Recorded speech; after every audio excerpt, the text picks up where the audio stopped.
2019માં supreme કોર્ટનો એક નિર્ણય આવે છે અને આ એકમાત્ર નિર્ણયથી આખા દેશમાં ઉત્સાહનો માહોલ જોવા મળી રહ્યો છે.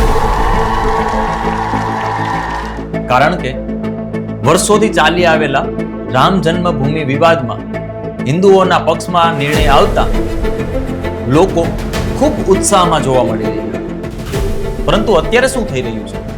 અત્યારે આ જે ગરીબોએ આપેલા દાન છે, જે બિઝનેસમેને આપેલું દાન છે, જે નેતાઓએ આપેલું દાન છે, આ દાનનું ચોરી થઈ રહી છે. અને ચોરી પણ કોણ? આ મંદિરમાં બેઠેલા લોકો જ કરી રહ્યા છે. શા માટે આપણે આજે ચર્ચા કરવી પડે છે કે ભગવાન રામ એ કરોડો હિન્દુઓના આસ્થાનું પ્રતીક છે અને વર્ષોથી એવી કાગડોળે રાહ જોઈ રહ્યા હતા કે આ રામ મંદિર બનશે અને ભગવાન ત્યાં બિરાજશે. પરંતુ અત્યારે જે રીતે આ મંદિરમાં દાન ચોરી થઈ રહી છે તે ખૂબ ચિંતાજનક વિષય છે.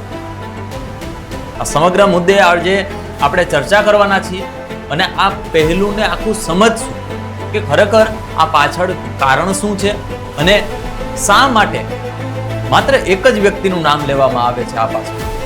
આ તમામ મુદ્દે વિગતે ચર્ચા કરીશું. નમસ્કાર, હું સમ્રાટ અને તમે જોઈ રહ્યા છો ચક્રવાત.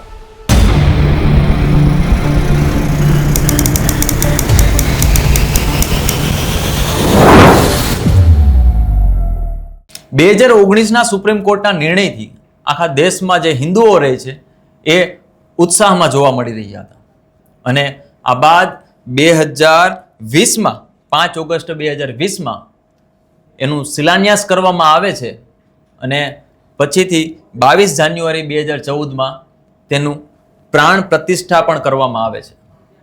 પરંતુ જ્યારે 2019માં જ્યારે નિર્ણય લેવામાં આવે છે એ બાદ 3 મહિના આ રામ મંદિરની આસપાસની જે જમીનો છે એનો ભાવ એટલો વધી જાય છે કે ધડાધડ લોકો ખરીદવા લાગે છે. રામ મંદિરનો વિવાદ નવો નથી. 2019માં જ્યારે સુપ્રીમ કોર્ટે એવો નિર્ણય આપ્યો કે આ મંદિરની જે જગ્યા છે એમાં રામ મંદિર બનવું જોઈએ અને એ બાદ 3 મહિના જેવું સમય વીતી ગયો હતો અને 3 મહિના બાદ એ આસપાસની જે જમીન છે અયોધ્યાની એના ભાવ એ રીતે ઉચકાય છે કે જાણે ન પૂછો વાત. એ સમયે જ્યારે શિલાન્યાસની વાત આવે છે ત્યારે 5 ઓગસ્ટ 2020 હોય કે પછી પ્રાણ પ્રતિષ્ઠા 22 જાન્યુઆરી 2024 હોય, આ બંનેની તારીખો નક્કી કરવા માટે સામવેદ વિદ્યાલયના કાશી બનારસના એક વિદ્વાન છે ગણેશ્વર શાસ્ત્રી, તેમણે આ તારીખો જાહેર કરી હતી મુહૂર્ત જોઈને. ત્યારે એવું કહેવામાં આવ્યું હતું અને ઘણા બધા મીડિયામાં પણ એવું ચગ્યું હતું કે બંને મુહૂર્ત કાઢવાનું કામ આમણે કર્યું છે, પરંતુ ગોવિંદ ગિરી જો કોષાધ્યક્ષ હતા રામ મંદિર ટ્રસ્ટના, એમણે એને એક લેટર લખીને એવી જાણ કરવામાં આવી કે એક્ઝેક્ટ લોકસભાની ચૂંટણી એટલે 2024ની ચૂંટણી પહેલા આ સમયના દાયરામાં તમારે પ્રાણ પ્રતિષ્ઠાનું મુહૂર્ત કાઢવાનું છે. અને એ મુહૂર્ત પણ 22 જાન્યુઆરી 2024નું કાઢ્યું. એટલે ત્યારે પણ ઘણા બધા સવાલો થઈ રહ્યા હતા કે શા માટે લોકસભા ચૂંટણી પહેલા જ મંદિર અધૂરું બન્યું હોવા છતાં પણ આનું મુહૂર્ત કાઢવામાં આવ્યું છે પ્રાણ પ્રતિષ્ઠા માટે.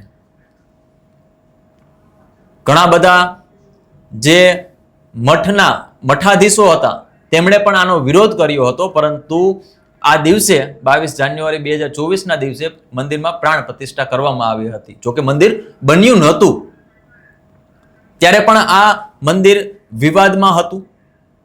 આ બાદ સુપ્રીમ કોર્ટે જ્યારે 2019માં ચુકાદો આપ્યો એના થોડા મહિના બાદ જમીનના ભાવ એ રીતે ઉચકાય છે, માન્યામાં ન આવે પણ 2 કરોડની જે જમીન હતી એ 14 કરોડમાં મંદિર ટ્રસ્ટે ખરીદેલી હતી.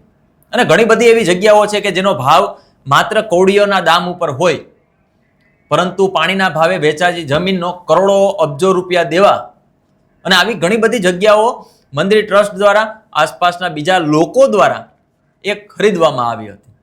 જોકે એ તો તપાસનો વિષય છે અને તમે તપાસ કર્યા બાદ જે નામ વાંચશો તો પણ તમને આઈડિયા આવી જશે કે ખરેખર આ જમીનો કોણે ખરીદી છે. તેની સામે ઘણા બધા ગરીબ લોકો હતા જે ઝૂંપડાઓમાં રહેતા હતા, જે નાના નાના મકાનોમાં રહેતા હતા, એ કોરિડોર કાઢવા માટે અયોધ્યામાં એના મકાનો ઉજાડી નાખવામાં આવ્યા હતા. એ દ્રશ્યો પણ આપણી સામે આવ્યા હતા. અને લોકો અપીલ કરી રહ્યા હતા કે જો રામ રાજ્યની વાત હોય તો ગરીબો ક્યાં જાય, અને જો આ રીતે તમારે જો રામ રાજ્ય સ્થાપવું હોય તો પછી ગરીબોના ભોગે થોડું હોય.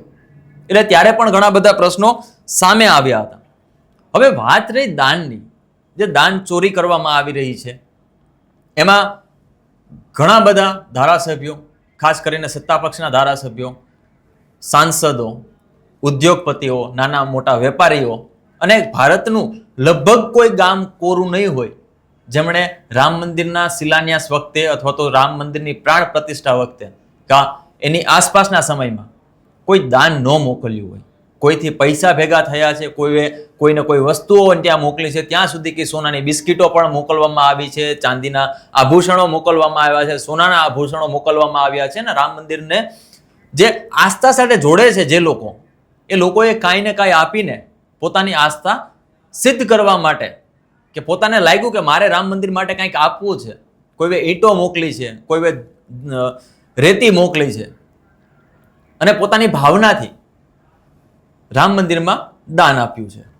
પરંતુ આ દાનનો ઉપયોગ કેવી રીતે થયો, અને દાનનો ઉપયોગ કેવી રીતે થયાથી પણ વધારે કે કોણ ખાઈ ગયું આ દાન. અત્યારે ઘણા બધા આભૂષણો છે જે મળતા જ નથી, ઘણા બધા રૂપિયા છે એની ગફલતો કરવામાં આવી છે. વાત રહી રામ મંદિરના નિર્માણની, તો કરોડો રૂપિયા ખર્ચવામાં આવ્યા છે મંદિરમાં. અને ત્યારે પણ એવું લાગતું હતું કે ખરેખર રામ જન્મભૂમિ, આ નિર્ણય બાદ, સુપ્રીમ કોર્ટના નિર્ણય બાદ રામ જન્મભૂમિ અયોધ્યા આખી બદલી ગઈ છે. અને તમે ત્યાં જાઓ તો તમને લાગે પણ ખરી. પરંતુ જ્યારે વરસાદ આવે છે 2-4 મહિના પછી, અને વરસાદમાં જ રામ મંદિરની અંદરથી પાણી ટપકવા લાગે છે. એટલે ત્યારે પણ જે મુખ્ય પૂજારી હતા તેમણે પ્રશ્નો ઊભા કર્યા હતા કે ખરેખર જો આવી રીતે કામ થતું હોય, અને એમાં પણ કોન્ટ્રાક્ટરો હોય, જે વહીવટદારો હોય, એ લોકો માત્ર ને માત્ર પૈસા દઈને કે ભાઈ 2000 કરોડની આ તમારું કામ છે અને 10,000 કરોડ આપી દો, પણ એવું તો ન ચાલે. કેમ કે એને ચૂંટણી પહેલા આ કામ પતાવવાનું હતું. એટલા માટે લોકોને, જે કોન્ટ્રાક્ટરો હતા, એને વધારે પૈસા આપીને તાત્કાલિક ધોરણે કામ કરવામાં આવતું હોવાનો પણ દાવો કરવામાં આવ્યો હતો. જ્યારે અયોધ્યામાં પ્રાણ પ્રતિષ્ઠાનો સમય હતો એ પહેલા સોશિયલ મીડિયાથી લઈને ઘણા બધા ભાજપના નેતાઓ, વીએચપીના નેતાઓ, આરએસએસના નેતાઓ, ઘણા બધા લોકો એવું કહી રહ્યા હતા કે અયોધ્યા નગરી ડેવલપ થવાથી ત્યાં જે સ્થાનિક લોકો છે એને રોજગારી પણ મળશે, એને આર્થિક રીતે મજબૂત પણ થશે, અને આ માત્ર ને માત્ર મંદિર નથી, આ ઘણા લોકોનું આજીવિકા ચલાવવા માટેનું એક સ્થળ પણ બની ગયું છે. પરંતુ પ્રશ્ન એ થાય છે કે અયોધ્યાના રામ મંદિરમાં માત્ર 40 દિવસમાં 70 વખત લૂંટ કરવામાં આવી, ચોરી કરવામાં આવી છે. આપણે બધાએ સાંભળ્યું હશે કે મોહમ્મદ ગઝનીએ સોમનાથ મહાદેવને, જે મંદિર છે, એને 17 વખત લૂંટ્યું હતું. પણ આ તો આનાથી પણ નિમ્ન કક્ષાના લોકો નીકળ્યા કે એમણે માત્ર ને માત્ર 40 દિવસમાં 70 વખત આ મંદિરની જે દાન પેટીઓ છે, મંદિરનું જે દાન છે, એમાં લૂંટ ચલાવી છે. આ તો માત્ર વાત છે કે 40 દિવસની, પરંતુ આ પહેલાનું શું પહેલા આવી રીતે ચોરી કરવામાં નહીં આવી હોય એવી તો શું ગેરંટી? એટલે ઘણા બધા પ્રશ્નો સામે આવી રહ્યા છે. અને જે રીતે આરોપીની ધરપકડ થઈ એ રીતે હવે એવું લાગે છે ફરિયાદ પણ દાખલ થાય છે. અત્યાર સુધી તો સરકાર સ્વીકારવા પણ તૈયાર નહોતી, ક્યાંક ને ક્યાંક એવું લાગતું હતું, પરંતુ હવે તો એની ફરિયાદ પણ દાખલ થઈ ગઈ છે. જો કદાચ ને પહેલાથી જ આ ચોરીને અંજામ આપવામાં આવતો હોય, ટ્રસ્ટના ઘણા બધા લોકો આ ચોરીમાં સહભાગી હોય, તો એવી તો શું ખબર કે લાખો નહીં, કરોડોની, અબજો રૂપિયાની આમાં ગફલત થઈ હશે. સોનાના દાગીના ચોરાયા હશે, ચાંદીના દાગીના ચોરાયા હશે. ઘણા બધા પ્રશ્નો આપણી સામે આવી રહ્યા છે. અને 2025માં જ્યારે કુંભ મેળો યોજાયો પ્રયાગરાજમાં, ત્યારે કુંભ મેળામાં પણ અનેક લાખોની સંખ્યામાં લોકો ત્યાં દર્શન કરવા જઈ રહ્યા હતા. અને કોઈએ ને કોઈ પોતાના આસ્થાના રૂપે ત્યાં દાન કર્યું હશે. અને જે રીતે આ દાન દાનપેટીમાં પહોંચે છે અને એ દાનપેટી દ્વારા જ્યારે આ કોષાધ્યક્ષ જે છે એની પાસે પહોંચતું હોય, પછી જ્યાં આ દાન રાખવામાં આવતું હોય ત્યાં પણ ઘણા બધા કર્મચારીઓ હોય, એવું કહેવાય કે સીસીટીવી કેમેરા પણ ત્યાં હાજર હોય છે. પરંતુ આ લોકો ચોરી કરીને કેવી રીતે બહાર નીકળતા હતા? શું કોઈને ધ્યાન નહોતું? ચંપતરાય અને અનિલ મિશ્રાએ તો રાજીનામું આપી દીધું ટ્રસ્ટમાંથી, પરંતુ આ એ જ ચંપતરાય છે જેમણે પ્રાણ પ્રતિષ્ઠા સમયે જ્યારે આમંત્રણ આપવાની વાત કરી ત્યારે તેમણે એવું કહ્યું કે અમે કોઈ પણ રાજકીય વ્યક્તિને આમંત્રણ આપીશું નહીં. પરંતુ એવી તો શું મજબૂરી હતી જેના કારણે તેમણે પ્રધાનમંત્રી નરેન્દ્ર મોદી, ઉત્તર પ્રદેશના મુખ્યમંત્રી યોગી આદિત્યનાથને આમનું આમંત્રણ આપ્યું અને તેમના હાથે જ પ્રાણ પ્રતિષ્ઠા કરાવી. ટ્રસ્ટમાં જે પણ લોકો કામગીરી કરી રહ્યા હતા એના ઉપર પણ ઘણા બધા સવાલો ઉઠી રહ્યા છે. ચંપતરાયે રાજીનામું આપી દીધું, અનિલ મિશ્રાએ પણ રાજીનામું આપી દીધું, પરંતુ એ રાજીનામું આપવા પાછળનું કારણ શું હતું? શું તેના ઉપર કોઈ પણ ફોજદારી ગુનો દાખલ થશે કે માત્ર ને માત્ર આજે નિવેદનો જે લેવાયા છે એના નિવેદનો લઈને તેને છોડી મૂકવામાં આવશે? આવા ઘણા બધા પ્રશ્નો અત્યારે થઈ રહ્યા છે. આ વાત કરતા એક વસ્તુ પણ મને સામે આવે છે, એક એંગલ પણ, કે જો રામ મંદિરમાં જે રીતે દાનની ચોરી કરવામાં આવી એમાં એક પણ નામ અબ્દુલ હોત, રફીક હોત, રજાક હોત તો પછી શું થાત? શું જે રીતે અત્યારે લોકોની માનસિકતા છે એ માનસિકતાને લઈને આખા દેશમાં કેવો હોબાળો મચી ગયો હોત અને કદાચ એવું પણ કહેવામાં આવતું હોત, ટીવીની સ્ક્રીન ઉપર એવું મોટા મોટા અક્ષરે લખવામાં આવતું હોત કે દાન જેહાદ કરવામાં આવી રહ્યું છે, તો પણ કદાચ ને અતિશયોક્તિ ન થાય. પરંતુ જે રીતે હિન્દુઓ જ, જે કરોડો હિન્દુઓના આસ્થાનું પ્રતીક માનવામાં આવે છે, ભગવાન રામના મંદિરમાં જો ચોરી કરતા હોય તો પછી તમે કહેવા પણ કોને જશો? રામ મંદિરના નામે ઘણી બધી રાજનીતિઓ થઈ, રામ મંદિરના નામે ઘણા બધા રાજકીય પક્ષો આકાશ સુધી પહોંચી ગયા અને ઘણા બધા પક્ષો જમીન સુધી, પાતાળ સુધી પહોંચી ગયા છે. એટલે અયોધ્યાના નામે, રામ મંદિરના નામે, ભગવાન રામના નામે ઘણા બધાએ રાજકીય રોટલા શેક્યા, પરંતુ એ જ રામ મંદિર જ્યારે લૂંટનો ભોગ બને છે ત્યારે તમારી આસ્થાઓ જે મોટી મોટી તમે વાતો કરો છો, અત્યારે ક્યાં જાઓ છો? શું આ રામ મંદિર એક આર્થિક ઉપાર્જનનું સાધન બની ગયું છે? એવા નાના નાના લોકો જે પોતાનું મરણમૂળી ભેગી કરીને અહીંયા દાન આપતા હોય છે, જ્યારે ભગવાનના દર્શન કરતા હોય ત્યારે લાગણીઓથી, શ્રદ્ધાથી પોતે એક એમના ભક્ત છે એ રીતે ફૂલ નહીં તો ફૂલની પાખડી એ દાનપેટીમાં નાખતા હોય ને એ જ દાનનો ઉપયોગ ચોરી માટે થતો હોય અને એની દાનની ચોરી કરવામાં આવતી હોય, અને એ પણ કોના દ્વારા? ત્યાંના મંદિર પ્રશાસનના જે કર્મચારીઓ છે, મંદિર પ્રશાસનના સંચાલકો છે એના દ્વારા. ત્યારે અમુક જે દોગલા હિન્દુઓ છે શું આ બાબતે બોલશે? કેમ કે એવું તો કહેવાય છે કે ભગવાન રામ તો આખા ભારતના એક આસ્થાનું પ્રતીક છે, મર્યાદા પુરુષોત્તમ છે. પરંતુ જ્યારે આ મર્યાદા પુરુષોત્તમના ઘરમાં, એટલે આ મંદિરમાં જ્યારે તમે ચોરી કરો છો ત્યારે શું કોઈની લાગણીઓ નથી દુભાણતી? શું આ દેશમાં રહેતો એક એક હિન્દુ આ વ્યવસ્થા ઉપર સવાલ નહીં ઉઠાવે? ઘણા બધા પ્રશ્નો છે, ઘણી બધી બાબતો છે, અને માત્ર ઘણી વખત એવું પણ કહેવામાં આવતું, એવા પણ પ્રશ્નો થતા હતા કે શું તમે રામ મંદિર બનશે તો રામ મંદિરમાં દરરોજ તમે દર્શન કરવા જશો? ત્યારે પણ ઘણા બધા લોકો પ્રશ્ન કરતા હતા કે તમે હિન્દુ વિરોધીઓ છો, તમે રામ વિરોધી છો, તમે અમુક જ્ઞાતિ ધર્મના લોકોને ટાર્ગેટ કરવા માંગો છો, અમુક જ્ઞાતિ ધર્મના લોકોને સપોર્ટ કરવા માંગો છો, તમે બહારી તાકાતથી આવ્યા છો, તમને બહારી તાકાતનો સપોર્ટ છે, વિદેશીઓ ભંડોળો આવે છે, એવા ઘણા બધા પ્રશ્નો થતા હતા. પરંતુ આજે જ્યારે અમે પ્રશ્ન પૂછી રહ્યા છીએ કે આ રામ મંદિરમાં ચોરી કોણે કરી છે, ત્યારે તમારો સવાલ શું હશે, તમારો જવાબ શું હશે, એ પણ મહત્વની વસ્તુઓ છે. જ્યારે આ 8 આરોપીઓ પકડવામાં આવે છે આ મંદિર ટ્રસ્ટમાં એસઆઈટીની રચના કરવામાં આવી. મંદિર ટ્રસ્ટે જ્યારે ઓફિશિયલી ફરિયાદ દાખલ કરી અને એસઆઈટીની રચના કરવામાં આવી ત્યારે એસઆઈટીએ પણ એ નામો જાહેર કર્યા છે, એ કલમો જાહેર કરી છે. અને એસઆઈટીના નામોમાં એક નામ ખૂબ ચર્ચાનો વિષય બન્યો છે ને, મીડિયામાં મોટા મોટા અક્ષરે એ નામ ચર્ચાઈ રહ્યું છે અને એ નામ છે ટીન્નુ યાદવ. હવે આ ટીન્નુ યાદવ કોણ છે? એવું કહેવાય છે કે ટીન્નુ યાદવ ચંપતરાયનો નજીકનો વ્યક્તિ છે.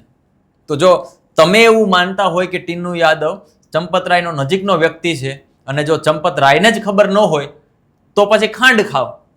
કારણ કે ચંપતરાય ટ્રસ્ટના મુખિયા છે, મહાસચિવ છે, રાજીનામું આપી દીધું હવે તો એમણે. પરંતુ ચંપતરાય હોય, શું ટીન્નુ યાદવ આ ટ્રસ્ટમાં કેવા કેવા નામો સાથે જોડાયેલો છે એ પણ તપાસનો વિષય છે. પીએમઓથી લઈને જે મોટા મોટા અધિકારીઓ આ ટ્રસ્ટમાં છે, મોટા મોટા આગેવાનો ટ્રસ્ટમાં છે, શું સૌથી તમામનો નજીક આ ટીન્નુ યાદવ છે? એવું કહેવામાં આવે. હોકી ટોકી લઈને ટીન્નુ યાદવ હંમેશા સીસીટીવીમાં જોવા મળે છે. એક વખત જોઉં તો ચોર કદાચ ને એને પકડી શકાય, 2 વાર જોઉં તો ડેફિનેટલી પકડી શકાય. પણ ટીન્નુ યાદવ જ શા માટે? એવા પણ પ્રશ્નો સોશિયલ મીડિયામાં લોકો ઉઠાવી રહ્યા છે. જોકે ટીન્નુ યાદવ જે એસઆઈટી ગઠન કરવામાં આવી હતી, આ એસઆઈટી ગઠન કરી એમાં જે આરોપી છે, આરોપી 8 નંબરનો આરોપી છે, તો એને તમે મેન આરોપી શા માટે ગણાવો છો? એ પણ એક પ્રશ્ન છે કે 8મા નંબરના આરોપીને 2 નામો માત્ર યાદવના છે. 2 યાદવ નામો છે, એમાં એક ટીન્નુ યાદવ છે અને એક બીજા યાદવ છે. આ ટીન્નુ યાદવને શા માટે તમે માસ્ટર માઇન્ડ ગણાવી રહ્યા છો? આપણે એક મીડિયાને પણ હું સવાલ કરું છું અને જે પ્રશ્નો ઊભા કરી રહ્યા છે એને પણ સવાલ કરું છું. માત્ર યાદવ છે એટલા માટે કે કોઈ બીજું કારણ છે? કેમ કે એસઆઈટીની જે ફરિયાદ છે, એસઆઈટીએ જે ભલામણો કરી છે, એ ભલામણના આધારે આ ટીન્નુ યાદવ 8મા ક્રમે છે. અને કદાચ હું તમને એસઆઈટીએ જે રીતે એમણે એવું કહ્યું છે કે ટીન્નુ યાદવ સહિતના બીજા 2 લોકો એના ઉપર પણ કાર્યવાહી થવી જોઈએ એવું એમણે સ્પષ્ટપણે લખ્યું છે. પરંતુ એ નામ 8મા આરોપી તરીકે છે, મુખ્ય આરોપી તરીકે નથી. હવે આગળ શું થાય છે એ તો હવે આવનારો સમય બતાવશે. પરંતુ જે રીતે આ ટીન્નુ યાદવને મોહરો બનાવવામાં આવી રહ્યો છે મીડિયામાં, ટીન્નુ યાદવ ટીન્નુ યાદવ ટીન્નુ યાદવ જ જે રીતે થઈ રહ્યું છે, એ પણ ક્યાંક ને ક્યાંક પ્રશ્ન ઊભો કરી રહ્યો છે કે 8મા નંબરના આરોપીને પહેલા નંબરનો આરોપી કેમ બનાવવામાં આવી રહ્યો છે? એક કોઈ સંત છે કહેવાતો પરમહંસ આચાર્ય, એમણે એવું નિવેદન આપ્યું છે કે ટીન્નુ યાદવને ફાંસી આપો, બાકી બધાને 6 મહિનાની સજા આપો અને પછી છોડી દો. કેમ ભાઈ? બધાએ સારું કામ કર્યું છે, ઓલા ટીન્નુ યાદવે બહુ મોટું કામ કર્યું છે, આને બધાએ નાના નાના કામ કર્યા છે? કામ તો બધાએ સરખા જ કર્યા છે. તો ટીન્નુ યાદવને પણ સરખી સજા થવી જોઈએ, બાકીના બધા જેટલા લોકો છે એને પણ સરખી સજા થવી જોઈએ.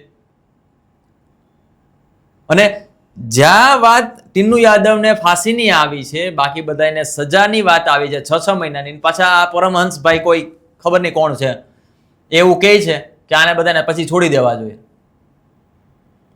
આ કરોડો હિન્દુના આસ્થાનું પ્રતીક રામ મંદિર, એના માટે કદાચ ને ઘણા બધાએ જીવ દીધો હશે, ઘણા બધાની આસ્થાઓ જોડાયેલી હશે. અને માત્ર અયોધ્યા, ઉત્તર પ્રદેશ કે ઉત્તર ભારતથી નહીં પરંતુ દક્ષિણથી પણ આ મંદિરમાં દર્શન કરવા લોકો આવે છે. તો આ બધા માત્ર ઉત્તર પ્રદેશ માટે રામ નથી, દક્ષિણના લોકો માટે પણ રામ ભગવાન જ છે. તો આ બધા જ લોકોની આસ્થાનું પ્રતીક જેને માનવામાં આવે છે, એના જો મંદિરમાં આવી રીતે ચોરી લૂંટ ને થતી હોય તો તમે એક જ આરોપી બનાવશો, બાકી બધાને 6 મહિનાની સજા કરીને છોડી દો, એટલે પાછો બીજી વાર એ કરે. એટલે જે રાજકીય નેતાઓ છે, ખાસ કરીને વિપક્ષના નેતાઓ છે, ઘણા સમયથી સવાલો ઉઠાવી રહ્યા છે ને જે ટ્રસ્ટની કામગીરી છે એના ઉપર પણ ઘણા પ્રશ્નો થઈ રહ્યા છે. હવે આ સાથે જે સત્તામાં બેઠેલા છે એ લોકો હોય કે પછી સત્તાના સમર્થક લોકો હોય, આ સિવાય જે પોતાને સંત કહે છે, સો કોલ્ડ સંત, એવા સત્તાના જે ચાપલુસી કરતા સંતો પણ આ બાબતે મૌન સેવીને બેઠા છે. કારણ કે રામ મંદિર એક આસ્થાનું પ્રતીક છે અને કદાચ ને હિન્દુઓ માટે આ હિન્દુઓએ ઘણા બધા લોકોએ બલિદાનો આપ્યા છે ત્યારે આ રામ મંદિર મળ્યું છે, એની ભૂમિ મળી હશે. પરંતુ જે રીતે આ ચોરીની ઘટનાઓ સામે આવે છે એ રીતે એવું લાગે છે કે નકલી હિન્દુઓ અસલી હિન્દુઓને લૂંટી રહ્યા છે અને અસલી હિન્દુઓને ખબર પણ નથી પડતી. અને તમારી સામે ભગવા કલરના કપડાં પહેરીને જે સંત કહેવાય છે પોતાને કહે છે એવા લોકો તમારી સામે આવે ને તમને એક જાતિ કે એક ધર્મના લોકો વિરુદ્ધ ગુમરાહ કરે અને તમે માની પણ લ્યો છો. આ સત્તામાં બેઠેલા લોકો હોય કે પછી આવા સોકોલ્ડ સંતો હોય એ માત્ર ને માત્ર પોતાના રોટલા શેકવા માટે આવા નિવેદનો આપે છે, આવા કૃત્યો કરે છે અને ભોગવવું આખા હિન્દુ સમાજને પડે છે. એક નાનકડી બાળકી જેને ખાવાના પણ સાસા હોય, શાળાએ જવાના પણ સાસા હોય, એવા લોકોને જેને સવારે ઉઠે ત્યારે વિચારવું પડે કે હું બપોરે શું ખાઈશ, મારા દીકરા દીકરીને શું ખવડાવીશ, એવા લોકોએ આ રામ મંદિરના ટ્રસ્ટને દાન સ્વરૂપે પોતાની ભક્તિ આપી છે, પોતાની લાગણી વ્યક્ત કરી છે. અને એ જ લોકો, રામ મંદિર ટ્રસ્ટના લોકો, આ કર્મચારીઓ જો આ રીતે લૂંટ ચલાવતા હોય, દાનનો ખોટો ઉપયોગ કરતા હોય તો પછી આ દેશમાં મંદિરોએ જે રીતે દાન કરવાનું હોય એ મંદિરમાં કદાચ ને દાન હવે ઘણા બધા લોકો એવું પણ કહી રહ્યા છે કે હવે દાન કરવાની જરૂર નથી, મંદિરોને દાન આપવાનું બંધ કરી દો. કારણ કે ઘણા બધા મંદિરો એવા છે જ્યાં ચોરીના ઘટનાઓ સામે આવી છે, ત્યાં સુધી કે મૂર્તિઓ પણ ચોરાઈ ગઈ છે. અને ઉત્તર પ્રદેશના જ ઘણા બધા નેતાઓ એવું કહી રહ્યા છે કે આ તમારા દાનના પૈસા ક્યાંક ને ક્યાંક સત્તા પક્ષ પોતાના કામ માટે વાપરી રહી છે.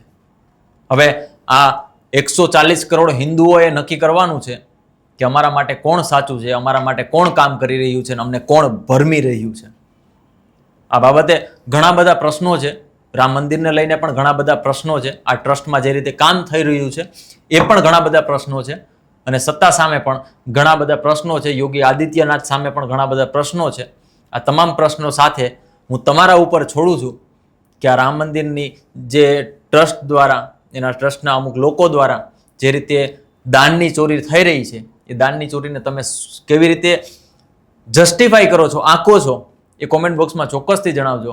અને જો મંદિરમાં આ રીતે ચોરી થતી હોય તો તમારી આસ્થા અને લાગણીઓનું શું એ પણ કોમેન્ટ બોક્સમાં ચોક્કસથી જણાવજો. જો વિડીયો પસંદ આવ્યો હોય તો વિડીયોને લાઇક, શેર અને ચેનલને સબસ્ક્રાઈબ કરવાનું ભૂલતા નહીં. નમસ્કાર.